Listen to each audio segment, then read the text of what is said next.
come back for the second. India have won the test match. India have won the series. They're going to get back for two. India at home. Hello and welcome to the latest episode of the 81 All Out podcast. I'm Siddhartha Vaidyanathan at Sidvi on Twitter. And I'm thrilled to be joined today by a dear friend of mine, but also more famously known as a test cricketer, three-time Ranji Trophy champion, author, columnist, media analyst, broadcaster, social media legend, Aakash Chopra. Hi, Aakash. Welcome to the show. Hi, Sid. Thanks for having me on the show, and you've quite successfully embarrassed me right at the beginning. Okay, that was the idea. Saying a lot of nice things. That was the idea. Okay. And also joining us is 81 All Out regular Ashoka, AB Van on Twitter. Hi, Ashoka. Hey, Sid. Good to be here. Yeah, fantastic. So, Aakash, you can follow Aakash at Cricket Aakash on Twitter. That is, if you're not following him already. I'm sure you are one of his millions of followers. So please read all that he writes and listen to all that he says. So, Aakash, let's go back to when you started off, actually. I'm always interested in asking cricketers and journalists about their early days. So tell us about how you got into an interest with the game. Was there someone around you who played, or was there a relative who pushed you into it? What was the deal like? Okay, so it happened, I think I was about 6 years old, 1983 World Cup victory, when Kapil Paji was standing at Lord's balcony and was lifting the trophy. I was only six and a half. And that was when I wanted to become a cricketer, and I actually wanted to become Kapil Paji. That I wanted to be the bowler, the batsman, the fielder, everything that Paji did, I wanted to be that guy. So at the age of six and a half, I showed that kind of interest, and my father took me to my coach, who happened to be my coach for the rest of my life. So that was an early introduction to Mr. Tarak Sinha. I was, like I mentioned earlier, I was six and a half. So I sat with my, or rather just went with my dad. We were on a two-wheeler, and we had six heavy rubber balls. So no tennis balls, but heavy rubber balls. And I met Ustadji, and he asked me a couple of questions that, okay, so what do you do? I said, I'm an all-rounder. He said, so a fast bowler, a spinner. I said, I do everything. I'm a fast bowler, I'm a spinner, I'm a batsman, I do everything. So he said, okay, fantastic. So now my first lesson was how to catch the ball. So all he did, we were in the parking lot of DAV College in Delhi. I still remember, I was fairly small. So he told me how to catch the ball. So for the next 6 months, 6.5 months, I just caught the ball. That's it. I turned 7. I was just catching balls. My dad was throwing balls, and then I was just catching. He was hitting, I was catching, and not necessarily going to a Maidan or a ground. Maidan in Mumbai, it's called grounds in Delhi. It started from the street itself that we had a couple of stories, a 2-floor house. And so dad would stand in the balcony and would just throw the ball, and I would just keep catching. So at the age of 7, I went for Delhi trials. Somebody took me. He didn't even have an idea, hadn't had a clue at where these people were taking his 7-year-old kid. But they took me to Firozshah Kotla. It was under 15 Delhi trials. And Ustadji Tarak Sinha happened to be the selector there. And the first round was only catches. So first catch, it was hit high. I was fairly small, really small, tiny for a 7-year-old, any which way. And I took that catch, first catch. Suddenly there were like 400-500 people there, and they all started clapping because a little kid has taken a catch, but my coach was not impressed, or at least he thought it was a fluke. He said, okay, one more catch. So he gave me one more catch, and I caught that also, and I passed the first round.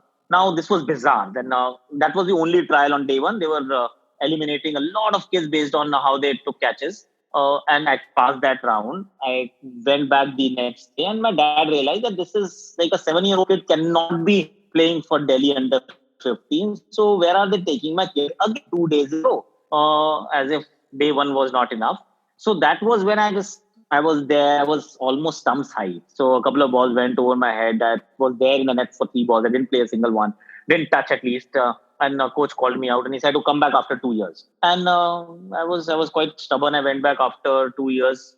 So nobody actually around me was playing, to be honest, to get back to your question. Nobody was actually playing around me. My dad never wanted to be a cricketer. My mother wanted me to be a doctor. At that age, of course, you don't even know how good your kid is going to be in studies, but they were very, very supportive. So at 9 years age, he took me again to the club, to the same coach. And Ustadji realized that, I've got a stubborn one, because at that point in time, I think I was 9, it must be what, 86, 86, 87. Uh, so club would not admit kids who were under 12. Was the first one, the youngest one who went there, and I was, since my coach had asked me to come back after 2 years, he couldn't refuse me an admission, and just it started from there. And I wanted to be a cricketer. Didn't know anything else, to be honest. Wonderful. So, at your level, I mean, were you much better than people at your level, or was it? Were you deemed as some kind of a exceptional talent? What was it back then when you were 11 and 12? Oh, I was fairly talented. Talent, I think, is something that is a term that gets used very loosely. I feel that I was more skilled, less talented, because I worked very hard. So my catching was impeccable. At 7, if I was taking catches, at 12, I was not dropping anything. So I would take catches that adults won't take. They'll. If I could reach the ball, if I could touch the ball, I would catch it. And that became like a thing that, Akash takes every catch. And batting wise, because I batted so much, I started at a young age, I acquired the skills to bat. I won't necessarily call myself talented, but I think I was skilled. And at the age of 12, everybody felt that I will end up playing like 4 years of under 16 cricket for Delhi, and then I'll play under 19 and I'll be playing for India. But life is hardly hunky dory. I played only 1 year of under 16. Uh, just couldn't make it before that. So that's how life is. Yeah, I mean, by talent, I meant that, in every age group, you have these 2 or 3 cricketers who are clearly better than the rest. So I was wondering if you were among those 2 or 3.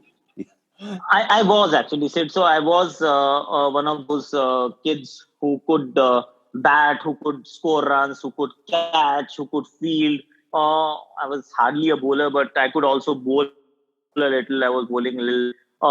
So I was one of those guys who were like earmarked that, amongst this lot, there is this young kid who's going to play for at least Delhi, if not play for India, etc. But at least he'll be representing Delhi at various age group levels, or even Ranji Trophy, because Ranji Trophy at that time, we're talking 80s, huh? So 80s, early 90s.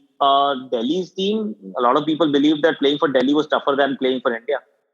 Oh yeah, extremely strong team, and they won the Ranji Trophy as well at that time, multiple times and things. So, but one thing which is interesting is that, tell us a bit about the coach.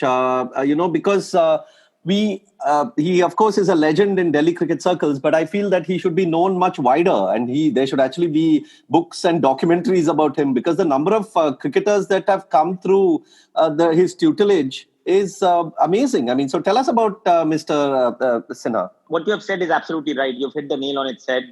He should have got that Dronacharya award a long time ago, because in India, we celebrate coaches who have produced one cricketer. And we will confer them with the Dronacharya award. We will write eulogies that, how good this coach is. And then the popularity actually soars. Mr. Sinha has produced over a dozen international cricketers, not first-class cricketers, and then I can't even count countless first-class cricketers. Let's not go into age group cricket, but countless first-class cricketers. There was a time when I think 10 or 11 out of 15 Delhi Ranji cricketers were from Sonnet Cricket Club. There was a time when you had 3 or 4 India players from Sonnet Cricket Club at the same time. And as recently as Rishabh Pant is from my stable. Shikhar Dhawan is from my stable. Ashish Nara is from my stable. Ranji Chopra is from my stable.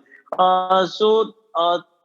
are quite a few, and it's gone through generations. So what happens generally is that it's easy to invest in one player, and therefore just focus all your energies and make the infrastructure work to ensure that one kid plays for India. I think that's doable. But to ensure that you have this whole factory where you're producing test cricketers by a dozen, now that requires a different level of skill, and across generations. It's not just one generation. he has adapted. So he's produced me, and he's also produced Rishabh Pant. And he's also produced a fast bowler like Ashish Nehra, an all-rounder like Manoj Prabhakar, a batting connoisseur like a Raman Lamba or Najesh Sharma, Sanjeev Sharma, Atul Vasan. It's a long list. So he's been the quality that I really admired all through my life was that he understood two things very quickly. One, he was outstanding when it comes to whether it came to eye for talent. So he was able to pick the right guy. So he would back that horse. So picking that right guy was critical because if you have 100 kids coming to your academy every single day, and if you want to make all these 100 kids as India cricketers, you will exhaust your energies and you will not reach anywhere. You will end up with a lot of mediocrity. So he knew which horse to back, and then he understood that one size fits all does not work. He realized that for what works for Ashish Nehra would not work for Atul Vasan. What worked for Ajay Sharma is going to be the method for Aakash Chopra or for Rishabh Pant. So one size fits all was never his method, and he knew how to get the best out of people. I think these two, three qualities just stood him apart, and that's what made him such a successful coach over 30, 40 years. Yeah, I mean, it's amazing the range that he has produced, as you say, going with Rishabh Pant at one extreme and then going with cricketers, who, like you, who are much more solid and technically proficient. But tell me about the fact of thinking about the game and analyzing the game now, of course, now it seems to come naturally to you. But when you were playing, did that was that something that you spent much time on, or were you a much more instinctive player who just went out there and did what you thought was right? How did that work out? The whole thinking about the game, analyzing the game aspect. I think even the thinking aspect, it's a lot about conditioning, how you've been brought up, and all these instincts actually tend to develop over a period of time, and we don't we perhaps disregard it from time to time. But then, as far as I'm concerned, I'm very crystal clear about where I came from. One cricket club, Mr. Tarak Sinha, there was a lot of emphasis on getting your technique right for a variety of reasons. One reason was that he was trying to prepare test cricketers and not the white ball cricketers because that's what was needed at that point in time. And even if somebody were to go and play for one day cricket, there was no T20. The fact was that his selection was based on the number of runs or wickets he had taken in Ranji Trophy, which was 4-day cricket. So it didn't really make sense for somebody to be given lessons in hard hitting or going aerial when you knew that in the end the number of runs that you score in first class cricket is going to be the be all and end all of your existence as a first class cricketer and a future prospect as an India cricketer. So that's what led him to focus a lot on getting the technique right, and that's what I learned from day one. Observing people, someone like Ajay Sharma, who was always in the nets, batting for hours, and you would just watch, you'd observe, you'd follow the conversations that he would have with the coach, and you'd keep making mental notes. The second thing that made a huge impact was the fact that very early in our lives, we were told that we won't get too many opportunities. So once you knew that there will be one game and failure is not an option, I remember making my first class debut, and I'm not kidding. My first class debut happened a year later after my first selection for Delhi team. I played under 19 India. I got whatever runs. I got picked for Ranji Trophy side. I didn't play a single game. Played one day game where I was slated to bat at number 9. Didn't get to play the 4-day game.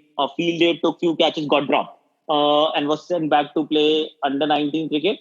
And I think, sorry, so just to get the chronology right, so I got picked for India for Ranji Trophy cricket first because I was scoring runs in under 19 circuit. I didn't get to play the list A game, or rather the first class game. I played the list A game. I was slated to bat at number 9, and I didn't play a single Ranji Trophy game, and I was dropped. I was sent back to play under 19 cricket where there were only a couple of games left. I scored some runs, ended up playing for India under 19, came back and played for Ranji Trophy, or rather got picked for Ranji Trophy again. Didn't make it to the first game. Second game was against services. And I remember this conversation as if it happened yesterday. that my coach had a conversation with Raman Lamba and late Raman Lamba and Ajay Sharma. Ajay Sharma was the captain. Raman Bhaiya was, of course, a designated opener. And so my coach actually, so Mr. Sinha actually had this conversation that, Aakash is going to get dropped. So if he doesn't get an opportunity now, he will not get an opportunity ever. So Raman, please sit out. If you can do him a favor, he is a good kid. He got dropped last year without getting an opportunity. Again, if he doesn't get an opportunity, he'll go missing. And there's no under 19 to fall back on now because he's overage. So late Raman Bhaiya, he actually obliged. He said, I'll sit out. I'll sit out only on one condition, that Aakash plays. And he told me also separately that this is the first time I'm cheating, where I'm available, I'm fit, and I'm not playing, and I'm doing this for you.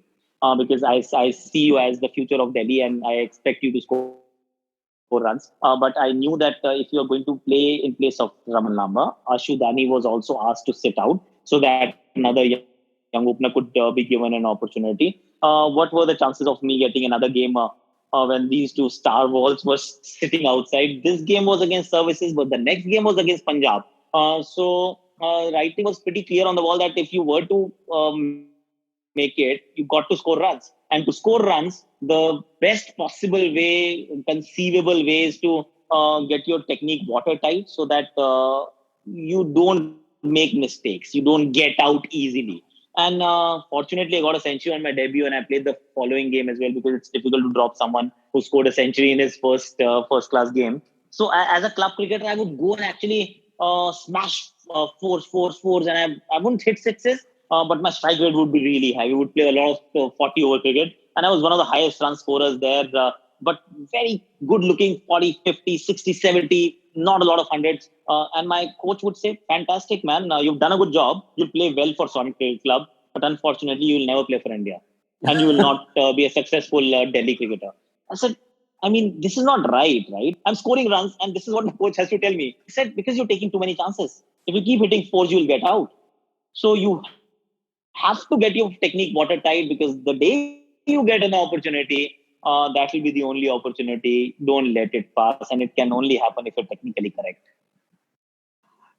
Yeah, that match that you played against Services, it's often people often don't talk about pressure when it comes to playing for India or playing for your team or playing for, say, in a big IPL game or something. But even a match like that, where probably hardly anyone was watching, but the amount of pressure on you would have been immense.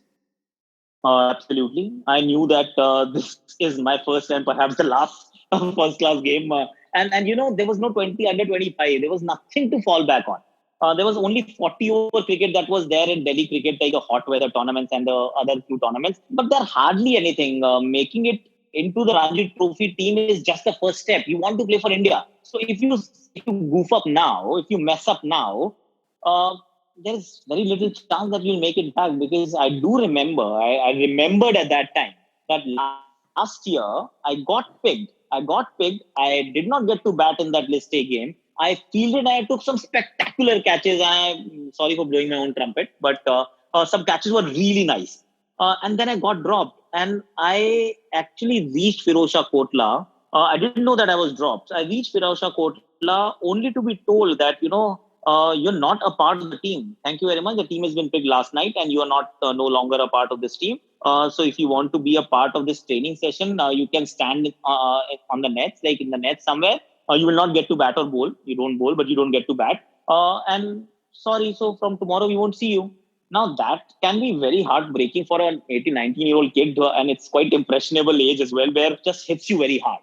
So you knew that and I also knew at that time that there was only one league game, under 19 league game was left, and that was against Punjab. So against Punjab, that's the best team in the group, and you've not been playing. So you knew that there are very limited opportunities that you're going to get. I got a double century in that game actually against Punjab, and in that first class game, the first class game, I knew that Raman Bhaiya is sitting out here. Raman Bhaiya is sitting out. I might not get another opportunity. So I also remember, that game, Ajay Sharma was our captain. I was batting, I think, on mid 60s.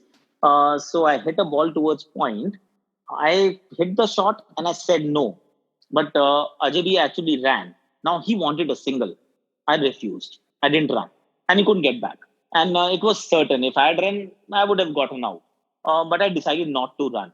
So I also knew that on your debut, if you are rubbing your captain the wrong way, I mean, it can have consequences. And we're talking 90s, late 90s, where there was still the senior junior divide was pretty huge. In fact, I didn't know at that point in time, but Mr. Sharma didn't talk to me for next 1.5 2 years, even though he was the captain of the side, just because Wow. he held a grudge. He held a grudge that he ran me out in the first game. I had to say sorry. We used to live in the same apartment in a colony in Delhi, and he would come to my house, and my dad knew him very well. But the fact was that he would not talk to me. That you should have ran. I mean, but I knew that if I get out in mid 60s, then I'm doomed. There is no way I'm getting another game. Yeah, and So it's yeah, not like pressure you was ran him intense. out. It's not like you ran him out intentionally. It was a misunderstanding, right? So 100%. See, there was no intention. I would never do that in my wildest dreams. But the fact was that he was run out and he was the captain of the side. And wow. it was against services. Perhaps he would have seen them as lambs to be slaughtered. And he got out that in that fashion. So, yes, I knew, I really understood the importance of that one innings where failure is not an option. Yeah, I mean, one of the things that, one of the themes that comes to mind, both from your writings and from your book and from what you're talking now, is the value and importance of timing. So much of cricket and so much of your career is about being at the right place at the right time, having the right captain who has the, right ideas for you, the coach who, understands you and everything. And this happened to you even when you played for India. I mean, when you went to Australia for that tour, you were given a certain role. But then that role apparently didn't work after that tour. And when then you were expected rather to play in a different way. So talk about that and how frustrating is it for a cricketer, because often many of this is not even in your control. And so how do you approach that in the moment? How do you just go with, I'm part of a team, I have to do this irrespective of how I play, or do you, actually have other mechanisms to deal with it? See, when you're in the middle of it, just as far as I'm concerned, see, everybody will react differently. I can only talk about myself. I do know of certain players who will actually put their foot down and tell the team management that this is not working out. Thank you very much. But I was brought up in a fashion where I was like a leaf in a very strong current. So the leaf has no mind of its own or the right to decide which way it really wants to go. So you have to flow with the current. Playing for India was the biggest high, man. As a child, you always dreamt of doing this. That one day you'll be wearing the India cap, the India jersey, and then if it's a role that's been assigned to you, you will say, "Man, you can go through a wall," because and there's no shame in accepting also that or feeling that why I am being assigned this role, because you also understood all through your life that team games are like that. Certain players are strikers, certain players are to be defenders, there is a goalkeeper and whatever, of course, in the football parlance. But the fact is that if there is a role and you've been assigned to do it, you should try to do it to the best of your abilities. And to be fair, initially it was appreciated quite a bit, so much so that somewhere in my mind also I started believing that this is the only thing that I can do at the highest level. Uh, yes, looking back at it, but at that point in time, okay, just to address the first question first, at that point in time, you don't feel that you have the control over anything that's happening. You are just going through that. You're not going through the motion, so to speak, but you are that leaf in that strong current, for the lack of a better example. But when you look back at it, you feel that while that is great, but there are two standout features. One, nobody really stopped me from scoring a 50 more when I had already got a 50 or a 40. Little did I realize that at times you get mentally exhausted as well. That is one aspect that doesn't really occur to you when you are early 20s. You're still figuring out your game, and that's something that I realized a lot later. In fact, only a couple of years ago, which we'll come to at a later stage. Uh, but at that point in time, you don't feel that there is something else that needed to be done. But in hindsight, when you look back at it, you say, one, you could score a few more. Second, the way it ended could have been a different ending, because I remember playing a game in. So first game was Multan, second was Lahore. Lahore, even before I walked out to play the second innings, the writing was on the wall where it was already been told in the media that Yuvraj Singh is opening in the final test match and Aakash is not playing. Now, second innings hadn't even happened, by the way. So that's the mindset that was there at that point in time. In fact, second innings had an inside edge, and Shoaib Akhtar's ball inside edge given leg before a bad decision at a bad time. These things tend to play a huge role. That's something that you mentioned earlier, timing. So timing of that decision was critical in my career scheme of things. I did not play Rawalpindi. Then I played in Bangalore after 6-8 months. Then I did not play in Chennai. Then I played a game in Nagpur, which was a green top, and then I didn't play again. So if I were to play, if I were to change a couple of things, one would be score a few more when you're set. Just play a few more strokes if the opportunity is there to play more strokes. Don't go into your shell. That is one, because once you have a 100-run partnership, you have done your job. There's nothing more than that you can do as an opener. Now it's time for you to really make something worthwhile of your own individual innings. And secondly, the last 6 innings of my test career, I wish they had happened in 3 test matches, like 3 back-to-back test matches, and not in 5 test matches spread over 9 or 10 or whatever 12 months, because that really killed it. Yeah, I mean, I see, two contrasting sort of thoughts here, and both of it is hailed. As from a media perspective, when you have a cricketer who sticks to his guns and who says, I mean, I'm giving an example of, say, a VVS Lakshman, who one day they said that, okay, I'm not going to open the innings anymore. I'm done with that. I'm going to bat in the middle order. If you want to pick me, pick me. And the same thing you can say in a similar stand, you have players like Virender Sehwag who said, I'm going to play in this way. You can shout at me. You can say what you want. I'm going to play in this way. But that is also hailed as something that's sticking to your guns, and they were confident and they knew their game. But at the same time, you also have players like you who performed a role and who are also hailed, who are said that they were the team man. Like you in Australia were the team man who went out there and who played a certain number of balls because the team wanted it. How does one reconcile these two vastly different positions? Once your career is over and you've crossed that bridge and there is a lot of time that has lapsed, you don't even have to reconcile, honestly. You look back at things and you just chuckle.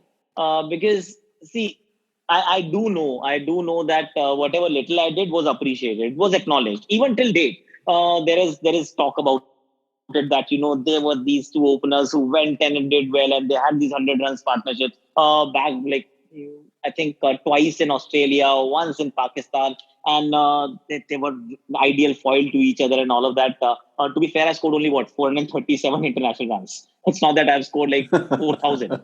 So for 437 international runs, it's quite high that the guy actually did a fantastic job over 10 test matches. Last 3, of course, could have shaped differently.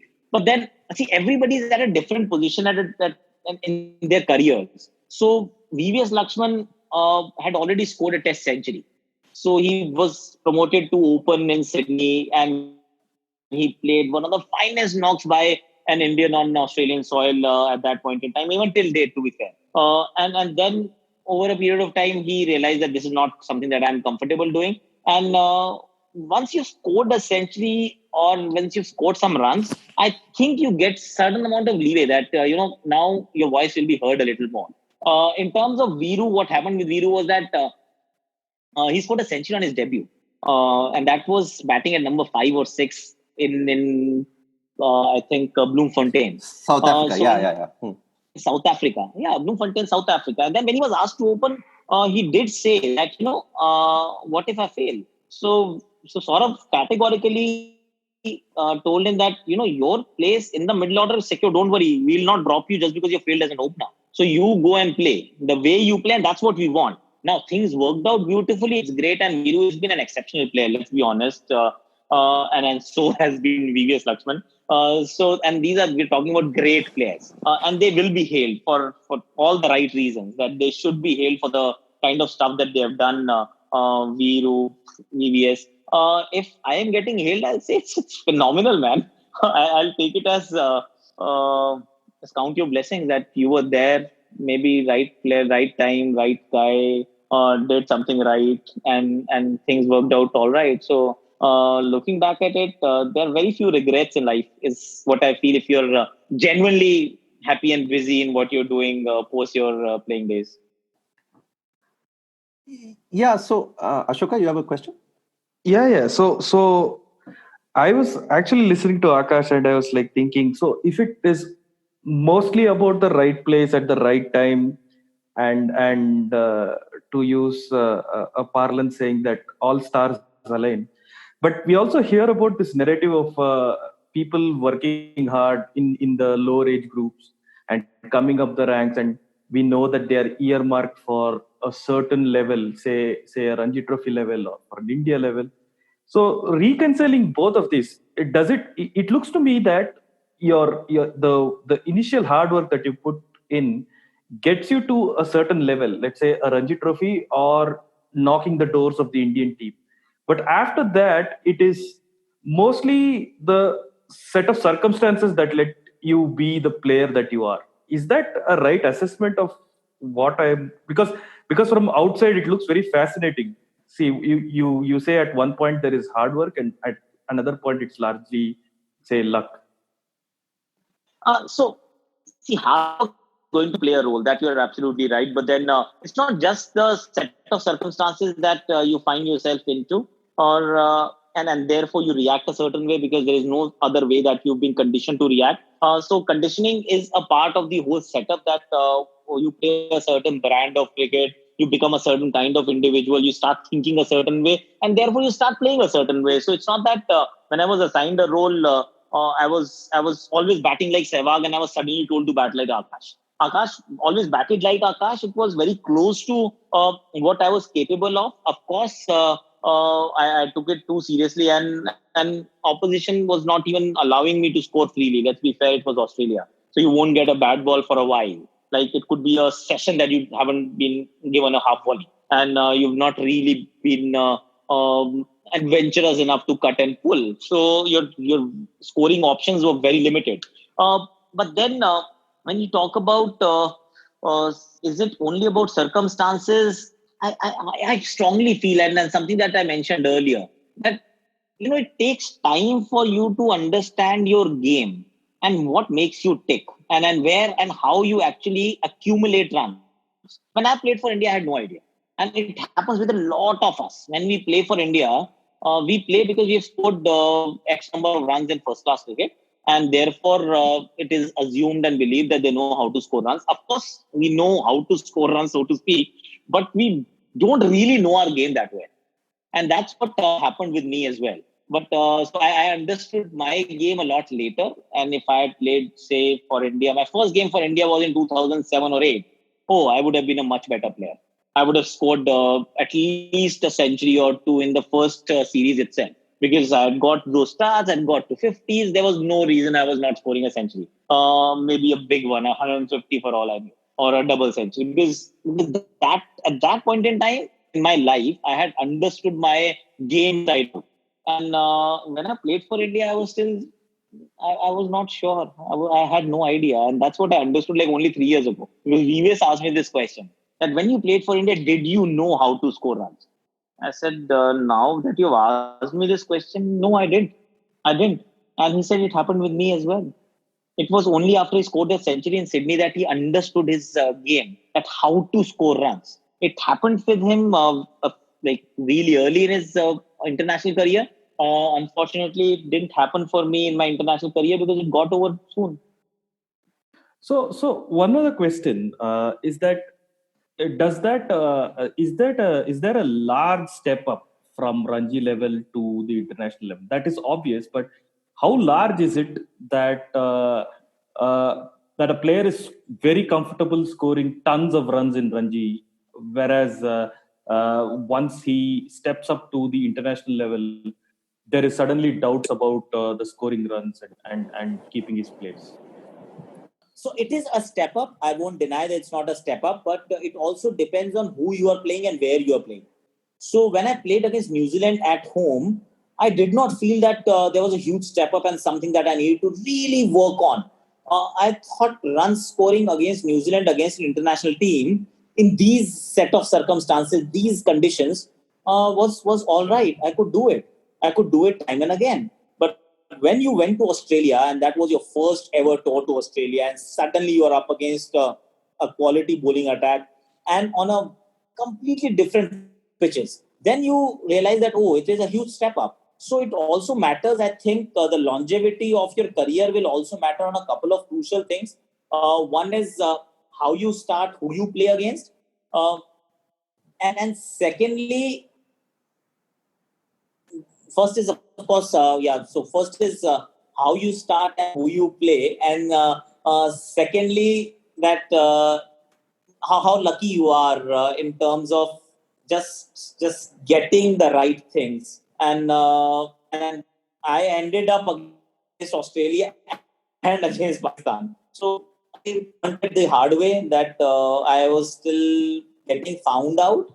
But if they were slightly different conditions and different opposition, more importantly, things could have been quite different. So first class cricket and international cricket is not too dissimilar at certain levels, but in certain cases, it is very different. The gulf is too huge. So when you go to Australia or England, I'm sure or South Africa, you realize that world has completely changed. But if you're playing in the subcontinent against the subcontinental sides or even overseas side, 9 out of 10 times you'll be all right.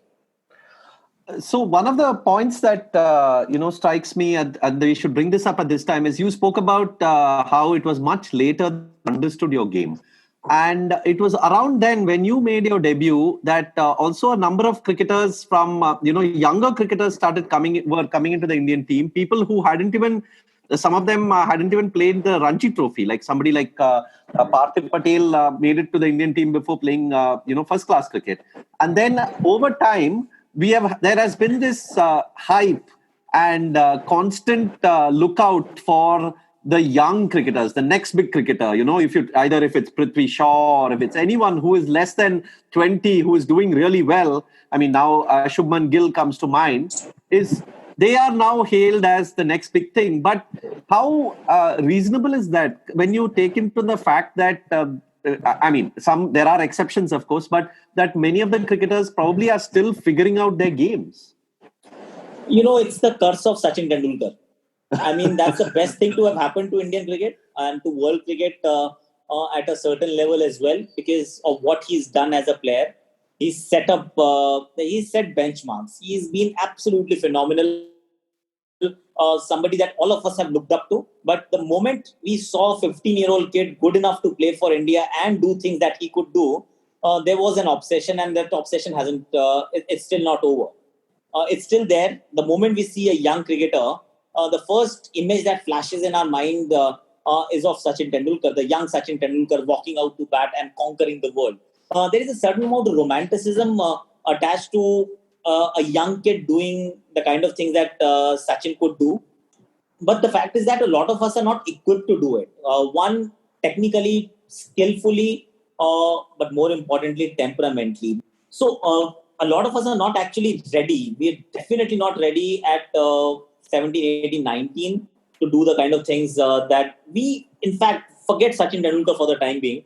What we will be capable of doing 4 or 5 years down the line, because technically, temperamentally, more importantly, mentally, we'll be readier.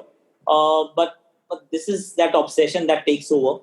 And therefore, you would find that all these young kids, Parthiv Patel, the name that you mentioned, if Parthiv was given an opportunity to play for India when he was 25, 26, I promise you he would have played for 8-10 years of international cricket. Because by that time he had actually matured. He came in too soon and he went away too soon before he could even realize. Even though his tenure was not as short as mine, and he did considerably well, and he's been playing first class cricket and IPL, and he also made it back into the Indian team briefly. But the fact is, if he had played his first Test match when he was 24, 25, because he started so young, he would have been a completely different player. And that's where you find someone like Prithvi Shaw, Shubman Gill, or any other young name that you can think of, a Mohammad Kaif or a Yuvraj Singh. You'll find that initial success followed by a lean patch, an extended lean patch for some, and then bouncing back because there is that talent and skill which of course there always was, but that's where I actually keep saying, that's what I said for Mukchand and the rest as well, that it's all right to lose a season or two than to lose the player forever, because certain scars, they stay with you for the rest of your life, and life is never the same again.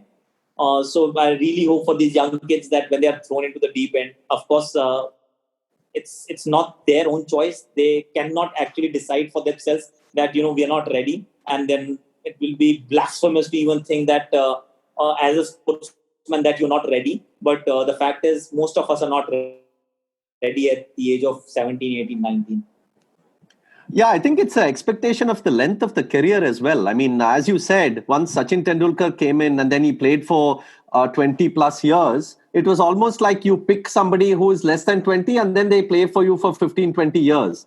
But if we reconcile into saying that, even our best cricketers will play, say, for 7 to 10 years, and a great cricketer like Adam Gilchrist had a short career in comparison, but it was a great career. But if the expectations are recalibrated, then I think definitely we will give them that time till 24, 25 to mature, and then we'll pick them when they are red hot. See, my issue is that why even think about the longevity? You're talking about a country like India. We have 1.3 billion people and hundreds and thousands of kids playing cricket. So my only concern is pick the guy when he's ready and let his career take its own shape. See, you and I don't know. And nobody can actually say it with a lot of belief and conviction that or guarantee that once this guy plays for India, this is how long he's going to play and this is how he's going to blossom into an international cricketer. There is no set formulas. Different people have reacted differently to different situations. When Mahendra Singh Dhoni was seen for the first time, how many had actually given him a chance of playing for as long as he did and becoming as successful as he ended up being? So we don't know. Honestly, we don't know. We all think that it will happen the same way, but life is not regimented. Careers will never be regimented. You will see the highs, you'll see the lows. Some will fall by the wayside. Some will bounce back. Some will just disappear. So instead of getting too attached with the thought that careers should be long and the longevity is something that should be considered while giving somebody an opportunity, forget about that. Pick someone who's ready and pick someone who's needed by that team at that point in time. Forget about the rest. Rest will take care of itself.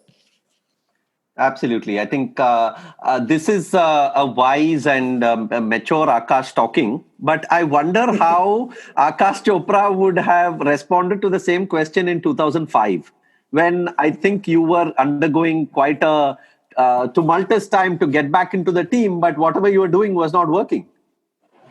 See, how I would have responded. I was obsessed, man. I was absolutely obsessed with the thought of playing or coming back to getting back to playing for India. And now that obsession actually ate me up. I had nothing left after a couple of seasons. And that was the time, those couple of years where I was actually searching for different answers in life. Firstly, I got obsessed. I wanted to play for India again. And in a year's time, I actually wanted to quit cricket. That's it. I'm done. It's all right. So I went from an absolute obsession to the complete detachment where nothing actually mattered, because I did get some runs. I was still not getting enough because the ego that gets associated once you played for India, you think in your own head that you become a better player than you were earlier. I don't know how though. Now when you look back at it, just playing 10 different games against different opposition should make you a better player. Suddenly, like a much better player. But you believe that you have now, and that's the thing that you carry with you. And therefore, whenever you bat with that kind of self-expectation that now that you're playing Ranji Trophy cricket, it's a step down, and therefore you should be able to score tons and tons and tons of runs. You're not even thinking about a century because even tailenders score centuries. If you want to get back into the Indian team, double centuries is where you should be looking at. And you played for India, boss, and you have the patience. So that was my biggest gift at that point in time. If it worked in Australia, if it worked in Pakistan, those were tough opposition. So, okay, fine, I couldn't score a century. But now if I bat with the same amount of patience in first-class cricket, man, runs are going to flow. But they didn't. I scored 50s. I batted the entire day, I remember. I think it was against Karnataka, and I batted for 90 overs for 87 runs. And I was still unbeaten. But then I got out the following morning without scoring a century. So all that happened, and then I started searching for different kind of answers as well. Went down the spiritual path, looked for a spiritual guru, started asking questions about existence and about happiness and the larger purpose of life. And then I thought, okay, fine. Even if I quit cricket, no, not that I had a backup option.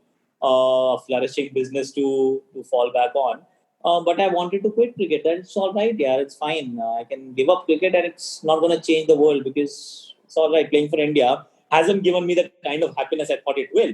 So, yeah, those were two very, very, I will say, learning years that I became wiser, I think. In those 2 years, I may not have been able to hold on to that wisdom, but I thought that I learned a lot in those 2 years. I have a question there. So, isn't it forced on young cricketers faster than any other profession, right? Any other technical profession? Everybody goes through that kind of crisis and then understands his or her career a little bit later. But cricketers in their 20s who are forced to do this to find answers, tough answers, where no readily available answers. That is forced upon professional cricketers more than most people, right? At least in India.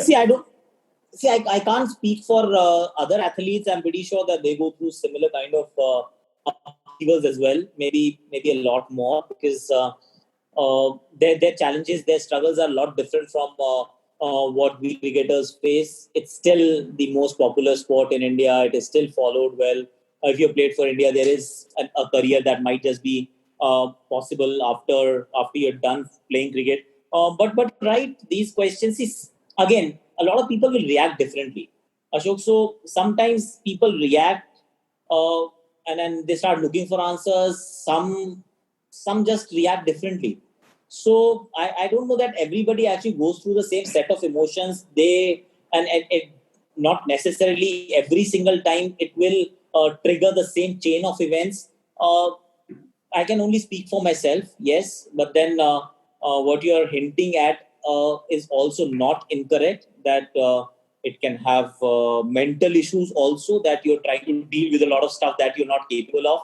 Just the pressure of the expectation, right? Like as you pointed out, there are 1.3 billion people in the country, and cricket is undisputedly the number one sport. And to be so near as a professional cricketer in the first class and the Ranji circle, that puts an insane amount of pressure. Now add the IPL to it, so that puts an insane amount of pressure on 20-year-olds, right? So that is unique, is what I was trying to convey. It is unique. I completely agree with you that it is unique, but there is another thing about pressure, about struggle. When you're dealing with it, no, it does not feel that way. Because if it felt that way, you wouldn't be doing it. I have a very strong belief that a lot of people come to Mumbai, for example, to become an actor. they want to be the next Shah Rukh Khan or Amir Khan or whoever, or at least work in some form or shape in the movie industry. And they're called strugglers because they go to auditions every single day, they don't get anything, and some do not actually make it at all and they go back home. But while they're struggling, you don't feel that it is actually a struggle. Similarly, when you are there, you don't feel that this is actually pressure, because that's what you've actually become. You don't realize it tangibly. It's not tangible, of course. It's an intangible entity, pressure. But you've been trained to deal with it right from childhood. That this is what it is going to be. Like I told you, at 16, I knew that I'll get one opportunity. Now this could be seen as insane amount of pressure being put on a teenage kid. That you will see, you are only 16, 17, and you've been told that you're not going to play. Then you turn up and then you said that, okay, go back home, you're not picked in the side. So these things can actually break you. It can be devastating. But it does not feel that way at that point in time. Yes, you get a little perturbed once in a while. Like it does perturb you a little. But honestly speaking, it does not feel that heartbreaking at that point in time. So from an outsider's perspective, when I look at it from some like a former cricketer, I'd say, yes, man, there is a lot of pressure, and these kids should be mentored. There should be psychological help, and there should be all of that, and should be. It's nothing wrong in it. But when you are actually going through that, you don't feel the pressure as much as you realize its importance or its existence when you're out of it. So it's like when you're inside the teacup, you don't feel the storm. But when you're outside the teacup, you realize, oh my God, there's a little cyclone that's been brewing for a while. But the guy inside doesn't really realize it. Yeah, that explains so much. Yeah, that's wonderful, because it brings me to the next point that, this insider-outsider point is so profound that in 2007, which was your perhaps your best season, definitely your best season cricket-wise, but also perhaps your best season mentally and emotionally, you did, it was in the early part of the season that you did start maintaining notes. And then which eventually turned out to be your first book, which is Beyond the Blues. And by the way, for our listeners, Beyond the Blues is arguably the best book written by an active cricketer, not just in India, but anywhere in the world. So please, I will link it. Please pick it up. But tell me about the whole aspect of writing, because when you wrote that book, and if you read that book now, there is so much of an outsider perspective feel to it. It's, of course, you're playing. Of course, you're in the middle of a domestic season. And of course, you have just finished making 100 or getting some runs and getting a victory. But the way you have written it, it seems like you are an outsider talking about this whole thing. And that is a wonderful blend for me to see both an outsider's perspective with an insider's experience. Well, once again, high praise, Sid. You are right from the start till now. You've maintained.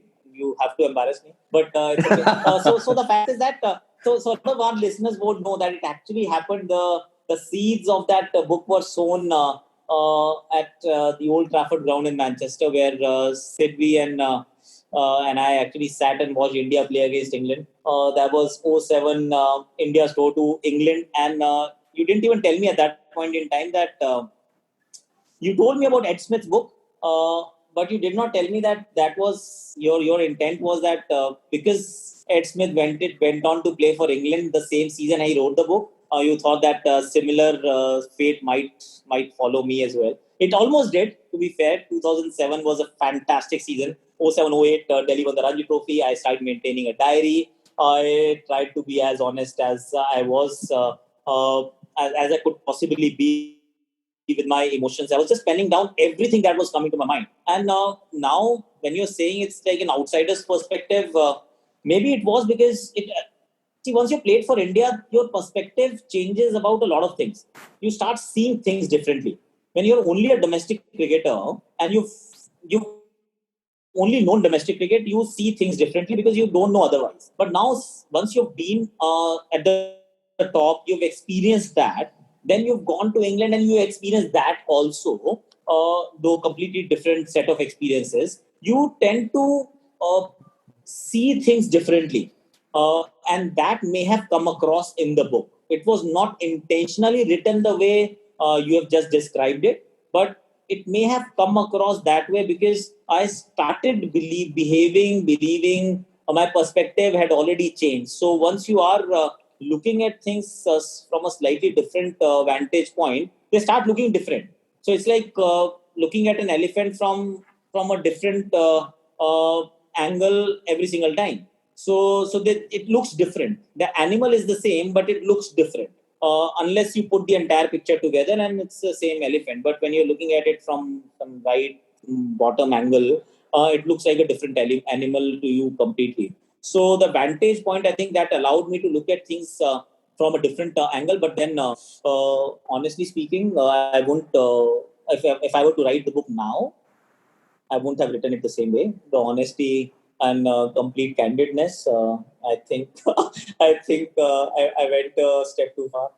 Well, I think that was the last chance that a cricketer had, in fact, to write such a book because, that is around when the IPL began. And pretty much in the last 10, 12 years, not only have the access to the cricketers been so drastically reduced and cricketers don't even talk that much to the media. I mean, they, of course, post things on their social media, but a lot of that is for their branding. But in terms of pure honesty, in terms of talking about administration or talking about domestic cricket in India, or and this is what's and all. So, like you you have to tell us what your teammates and whether the DDCA and your teammates had anything to say, because there are several points in the book where you mention some of them. You criticize the administration, you criticize the BCCI, and you just do that like as if you're a journalist. You don't really do it as if you're an active player. That's so wrong of me. I shouldn't have done it. You should have. Who does this, man? This is not right. This is not deep regrets now. Yeah, but so I think what really helped, Sid and Ashoka, that people don't read. So once they don't read, it doesn't really come back to you. Once in a while, I've been told that you wrote this and we didn't like it, and there was one official who had told me in as many words that I did not buy your book because you wrote this about that and I did not like it, and I was still a fool. I was a fool. I actually told him, okay, no problem, one copy less sold. And I'm talking about like a BCCI official, man. That's absolutely crazy. Why would you do it as an active cricketer? But I did it. So I know when you look back at things, you see things differently. Is it the case of what doesn't kill you makes you stronger, or there is nothing much? I don't think Ashoka have become strong. I've moved on to do better things in life, so to speak. That I realize. See, that's while it is an honest account, it's a very honest account, and it did highlight and point out the things that were not right with the system at that point in time. And it did not stop there. I actually remember writing a 5-page letter to Mr. Gavaskar about how to improve the structure of domestic cricket, my ideas, because he was the head of the technical committee. He did write a letter back to me, a handwritten letter as well. I maintained a blog as well on Cricinfo. I kept writing about domestic travails and all of that. But over a period, you also realize that, okay, this is what you've done. This is one part of you that is okay. It's already been, now you've said it, right? So you can't keep beating the same drum all the time. There has to be something more that gives you happiness and satisfaction. See, when you're writing about, again, I'm 43 now, 42 now, I'll be 43 this year. And you start looking at life a little differently. So I would actually say when you're writing about unpleasant things, you cannot be completely happy and satisfied. And while you're okay to be an activist, but is it something that is giving you pleasure? Is it something that gives you satisfaction? Looking back at it, no, I would not do it again. For not just because I want to say the right things and do the right things and all of that. The fact is, it will not give me a lot of pleasure. And maybe it's not my job either, to be honest. I'm not a journalist, right? Or I was one maybe at that point in time, or behaved like one. So I moved on to write about technique because that was something that was giving me a lot of pleasure. That technique, because that was so close to my heart, that that is where the book Insider came out. That let's dive deeper. Let's talk about aspects that I think are not spoken about as much, because it was not just about technique, but was also about the mental aspect of playing the sport, pressure, concentration, and all of that. So that gave me a lot of pleasure. And in the end, you want to do things that give you satisfaction and pleasure. And while at that point in time, that book gave me a lot of pleasure. I was playing beautifully, and book really helped because every night I had to write, and I wrote it in the book as well that when you've been dismissed for a zero, it does not, you don't feel like penning down 600 words that you've been dismissed for a zero. You feel like an idiot. So you think you're obliged to score more runs so that there's something good to write about that day. So in that respect, book was quite helpful. But my second book also was very different. It actually started because I was, of course, a few years older. I was already married, and I had stopped thinking about playing for India again. We were at Rajasthan. We won the Ranji Trophy. There was, of course, a very happy dressing room, and administrators were also phenomenal. They were fantastic for that 1 year, the first year that we played. And moving on, once I quit playing cricket, I realized, and actually even while playing cricket, because insider I was still, I think, playing some amount of cricket, that there were things that were giving me a lot more pleasure than looking at, or rather nitpicking at, things that were not right. Yeah, I mean, Beyond the Blues was, it was written by Aakash Chopra, but I think the style of writing was more Virender Sehwag. You just went for it. 6, 6, 6, 6. That was not me. I didn't write that book. Somebody else. But talking about, I mean, one of the things in that book was also technique. And you do mention so many insights about technique. And one of the things that I want to talk to you about is that, now that you're a media person writing a lot about technique, written The Insider, another wonderful book which I'll link to, is one of the things that you mention in Beyond the Blues is how in a certain passage you mentioned that you did realize that you had a problem against the incoming delivery, but you were willing to live with it, since rectifying that flaw would have meant that you would have had to give up a bit of your strength against the away going delivery. Now, this is a very wonderful statement to make, because as media people, they normally pinpoint the weakness and then they go on just repeating the weakness. But, from a player perspective, it is illuminating to note that, yes, you have a weakness, but you are willing to sacrifice that because you have a bigger strength too. Exactly. And that is why if I had played for India in 2007-8, like my debut was in 2007 and 8, I would have been a different player. And you start focusing on the things that you should be focusing on. And these are lessons that you pick up as you grow, as you play more, as you talk more. And in my case, it happened a little later. It would have been great if it had happened a lot sooner. But yeah, you're right. So once you know that this is my weakness, I have incoming balls, I'm going to trouble. So you make peace with the fact that I'm not going to hit a lot of boundaries to the balls that are coming in. I will still be watchful. That doesn't mean that you're going to completely ignore it. If you ignore it, you're dead. See, you don't ignore it, because if you ignore it, then you're not thinking about it at all, and then you'll play a bad shot and you'll get out. But understanding that it is going to be there, but I will focus on these three things that I do right, and I'll keep blocking the balls that are coming in. And there are three slips and a gully, and they are trying to get an outside edge.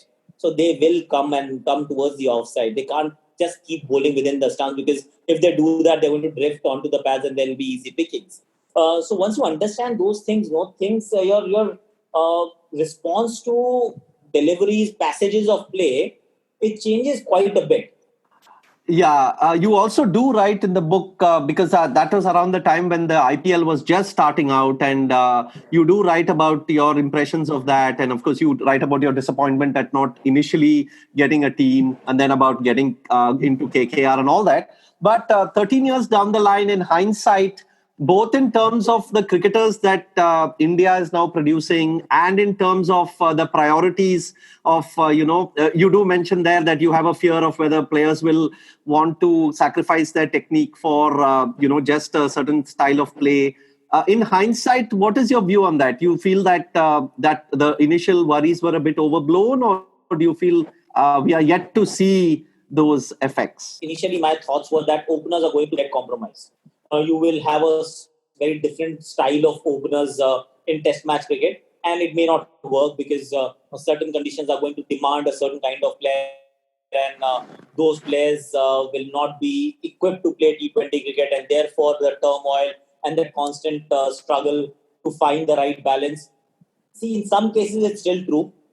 In some cases it is not, and it is still a developing story. But there are very positive signs. You've got somebody like Murli Vijay who's got a couple of T20 hundreds, and he was very technically compact batsman at Test match level. Almost see, if I see someone or me in someone, that would be Murli Vijay.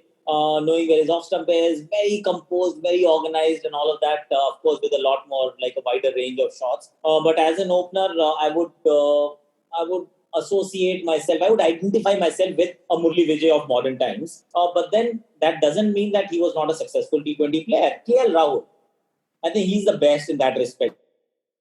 That is challenging that initial theory that I had that there will be only a certain kind of openers and they're going to struggle because the demands are so vastly different or radically different. But then KL Rahul is someone who actually scored the Test centuries outside India, including one in Australia and in England. Has got a T20 century, he's got a one-day century, he's got the shots, but he's also got the technique. So it was slightly overstated, but then there's another side to the story, that while you're trying to find that balance, finding that balance has become difficult. So when we talk about the KL Rahul, who's got all the shots in the book, but he's also very technically compact, but he's also been out of the Test side. So he succeeded, he tasted success, but now he's trying to make it back into the Test side, then the spot is not available to him. So the hypothesis, and now he's keeping also. He's keeping in shorter forms also. Yeah, so he's trying to stay relevant, finding ways to find himself in the playing 11. But so it was slightly overstated, but not completely misplaced. At least as of now, 13 years down the line. But then there are certain players, or rather certain job profiles that have been affected a little. Opening being one of them. Second was the evolution of spinners, the Test match spinners. So that was something that has also been affected, whether you're looking at Pakistan, India, subcontinent, elsewhere, the quality of spin. So you still see fast bowlers. My other worry was about the spinners. So the openers and the spinners, those were the two departments that I was slightly worried about, because everybody else has actually performed a similar kind of roles across different formats. So it was a little overstated. Things will change because humans are outstanding at adapting. Next 10 years, you'll find the same players scoring double centuries in Test match cricket and scoring a century in 20-over cricket as well. But it is not completely misplaced yet. And to add to that, T20 is still a younger format, right? It has not even reached 20 years. So as it grows, the other roles might also have to face some sort of evolution or some sort of a point where they have to adapt, or you will have concerns regarding those roles as well. It can happen. I'll tell you something. I think it was the third or the fourth season of the IPL, and I remember this conversation with Sean Pollack. So Sean was with the Mumbai Indians. The pitch was very moist. Very, very moist, a one-kid moist pitch for a T20 game, not an ideal pitch. So there was this young bowler who asked him, okay, what do I do on this surface? He said, do nothing, just pitch, hit the spot. Keep the wrist upright, bowl with the seam up, and just hit the spot. That's it, 6 balls. Don't think about too many things.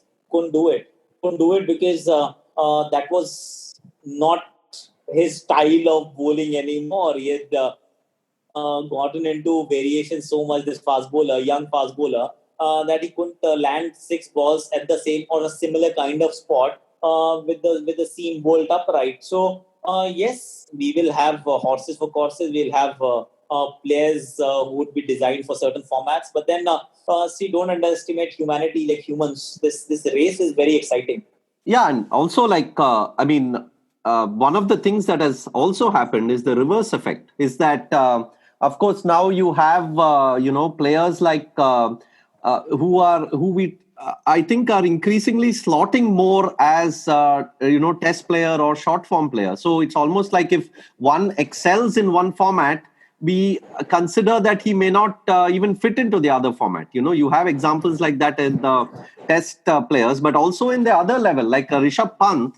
Of course, he's such an exciting player. He plays with a certain style, but there is almost an implicit belief that he's not going to make it in Test cricket because his cricket is too attacking. But that is not true. Even well before IPL, we have had players who have been truly attacking and who have done very well in Test cricket, right? Oh, well, since you mentioned Rishabh Pant, he's the only Indian keeper to score a century in England and in Australia. Correct. Correct. And Test match cricket. So let's not stereotype, let's not put them in cages, because that's what I hate. I hated it all my life, because there was a time when I wanted to break free. I wanted to tell the world that, I just because I played a certain way for Team India doesn't mean that this is the only way I play my cricket. I would not get picked for Devdar Trophy and all of that. I said, yeah, just look at my numbers. Give me an opportunity. I'll score a century in 50 over cricket, list A cricket. My average is 45. I've scored so many runs. I will score runs. Just let me play. But they would not let me play. So same thing is now happening with, say, Cheteshwar Pujara, that he scored a century in a T20 domestic T20 tournament, but he will never entertain a bid. Never say never, but he is not entertaining a bid at the auctions. So we are very quick to stereotype people, but that's what I'm warning ourselves against, that humans will find a way. We will find a spinner who's equally adept at three formats. You'll have fast bowlers who will do well in three formats, batsmen who will do well in three formats. I do worry for people. I genuinely worry for people who would be caged and stereotyped as only test match players, because we don't know how this game is going to evolve in the next few years, decade more. This year has only 4 test matches for India. So if there are more such years, okay, so this was because it's a T20 World Cup year, but then 2021 is also a T20 World Cup year. So will we have another year of 4 test matches? So think about people who are only designated to play test cricket. They're as good as not playing anything at all. So if you're playing 8 test matches in 24 months, you're an international cricket, yes, but you're barely an international cricketer because you don't play international cricket at a regular basis. So I do worry for people who would just end up as test cricketers for a simple fact that test cricket may not be as popular, or it's not already, but it will not be populating our international calendar as much. So if that happens, then what happens to those kind of players? Yeah, someone like Pujara or Vihari, they played the tests in New Zealand, and then that is the 2 tests in New Zealand, and then the next schedule was against Australia. They were supposed to play the test series against Australia, and even that, who knows, with this current climate and the pandemic, who knows what is going to happen there.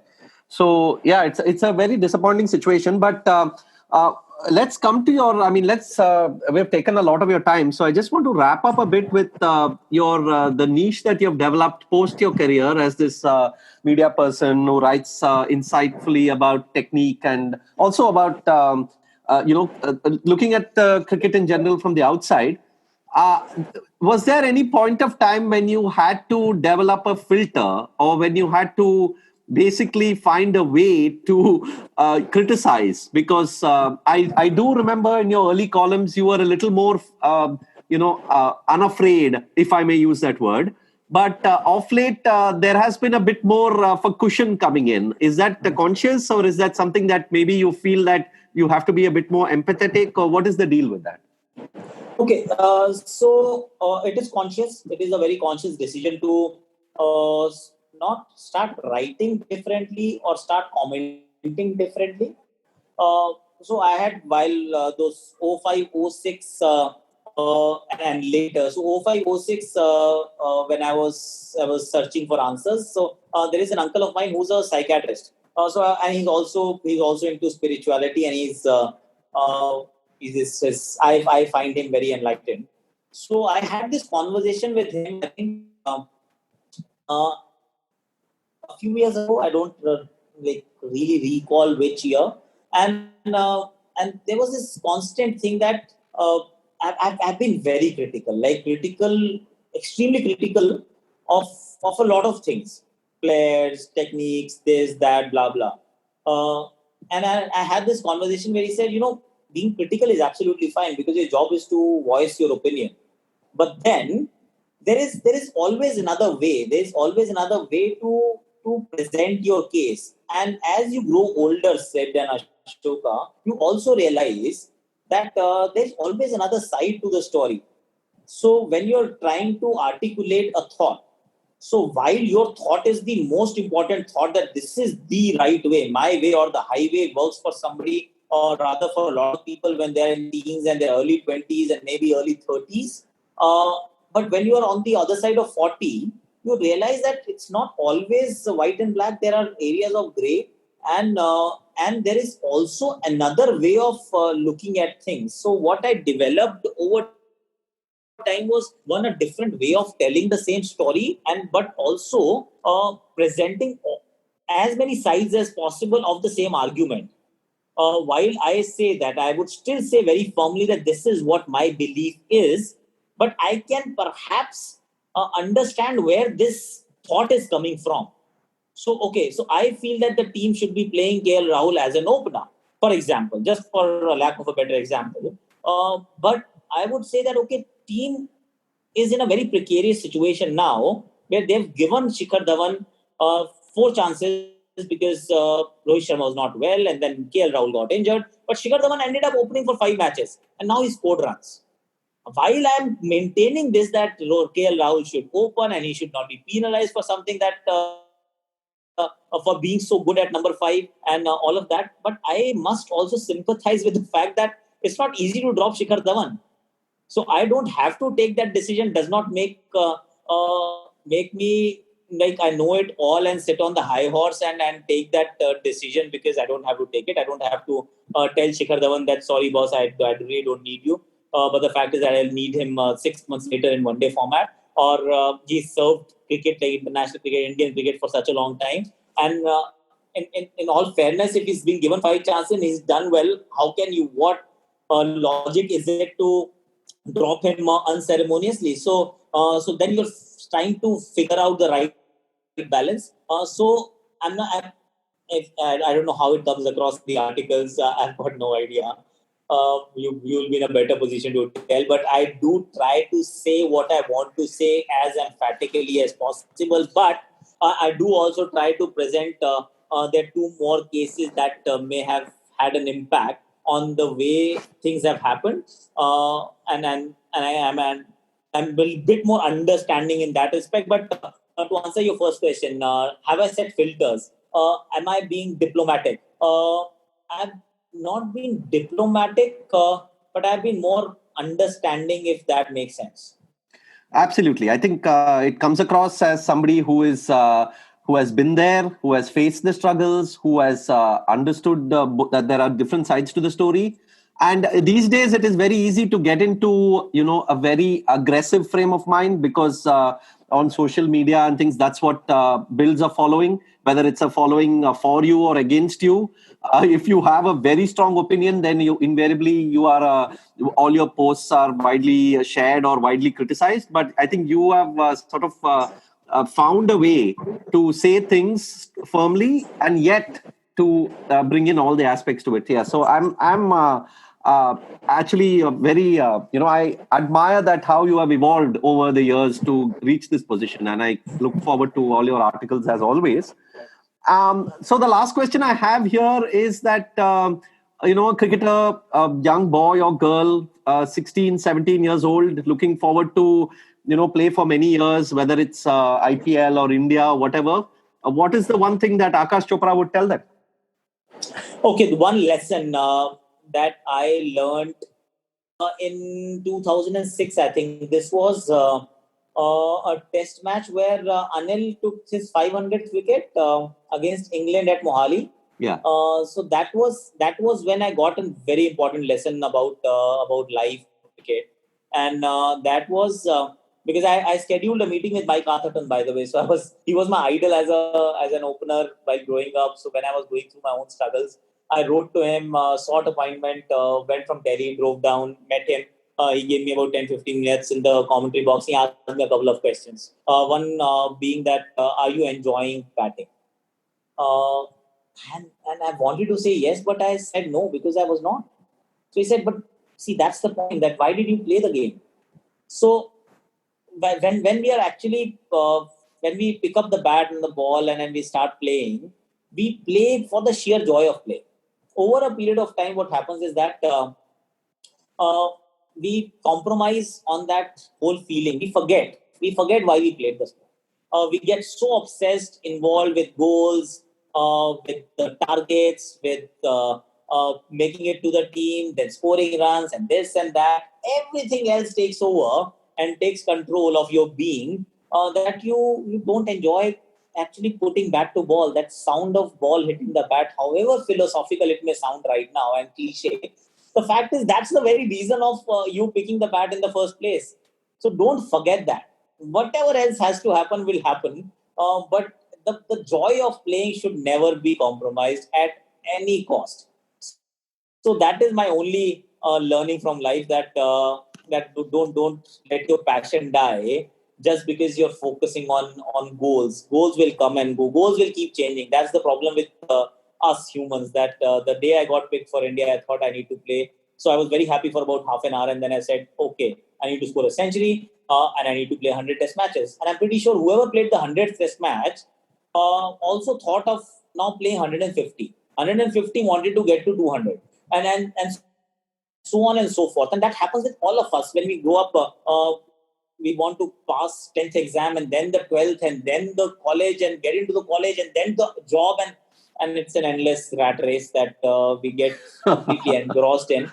And then we forget that why did we take up science? Because we liked it.